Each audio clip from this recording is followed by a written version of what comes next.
আমার লেজ কি হলো? ব্যথায় মরে গেলাম। আমি সাপটার লেজে কোপ দেওয়ার সাথে সাথে বড় একটা প্রাণী নড়ে উঠলো মনে হয়। জঙ্গলে তো সাপ ছাড়াও আরো কত ভয়ানক প্রাণী থাকে। আমার কাজ শেষ, এখান থেকে তাড়াতাড়ি কেটে পড়াই ভালো।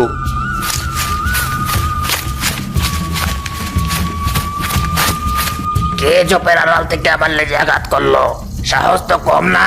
তারা এখনই তোকে দেখাচ্ছে।